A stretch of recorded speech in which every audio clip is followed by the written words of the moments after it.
ಶುಭ ಮಧ್ಯಾಹ್ನ ಗೆಳೆಯರೇ, welcome to any recipes.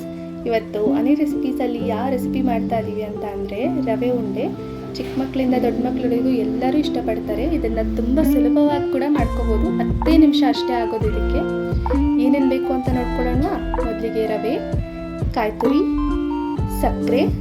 ಸಕ್ಕರೆನ ಪುಡಿ ಮಾಡಿಟ್ಕೊಳ್ಳಿ, ಗೋಡಂಬಿ, ದ್ರಾಕ್ಷಿ, ತುಪ್ಪ, ಏಲಕ್ಕಿ ಪುಡಿ, ಬಿಸಿ ಮಾಡಿಟ್ಕೊಂಡಿರೋ ಹಾಲು. ಇದನ್ನು ಹೇಗೆ ಮಾಡ್ಕೊಳ್ಳೋದು ಅಂತ ನೋಡ್ಕೊಳ್ಳೋಣ. ಒಂದು ಪ್ಯಾನ್ ಇಟ್ಕೊಂಡು ಅದರಲ್ಲಿ 2 ಸ್ಪೂನ್ ತುಪ್ಪ ಹಾಕಿಟ್ಕೊಳ್ಳಿ. ಅದ್ರ ಜೊತೆಗೆ ರವೆ ಹಾಕಿಟ್ಕೊಂಡು ಚೆನ್ನಾಗಿ ಹುರ್ಕೋಬೇಕಾಗತ್ತೆ. ರವೆ ಬ್ರೌನಿಶ್ ಆಗಬಾರ್ದು, ಆದರೆ ತುಪ್ಪ ಮಾತ್ರ ಡ್ರೈ ಆಗಿರಬೇಕು.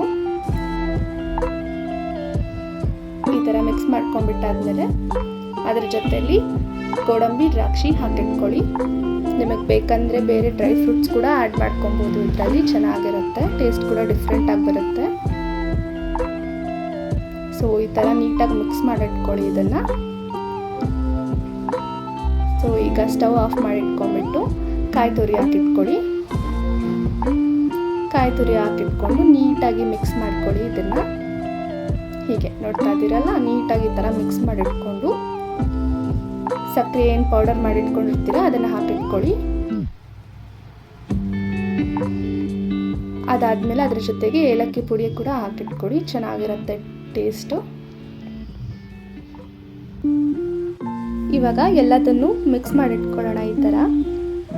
ಸೊ ನೋಡ್ತಿದ್ದೀರಲ್ಲ, ಈ ಥರ ಎಲ್ಲ ಮಿಕ್ಸ್ ಮಾಡಿದ್ಮೇಲೆ ನಾವು ಇದಕ್ಕೂ ಮುಂಚೆ ಬಿಸಿ ಮಾಡಿಟ್ಕೊಂಡಿರೋ ಹಾಲು ಉಗುರು ಬೆಚ್ಚಗಿರಬೇಕು. ಅದು ಹಾಲನ್ನ ಸ್ವಲ್ಪನೇ ಹಾಕಿಟ್ಕೊಂಡು ಈ ಥರ ಉಂಡೆಗಳನ್ನ ಕಟ್ಕೊಳ್ಳೋಣ. ನೋಡಿ ಎಷ್ಟು ಚೆನ್ನಾಗಿ ಕಾಣಿಸ್ತಿದೆಯಲ್ವಾ. ಅಷ್ಟೇ ಸ್ವೀಟಾಗಿ, ಅಷ್ಟೇ ಚೆನ್ನಾಗೂ ಇರುತ್ತೆ ಇದು.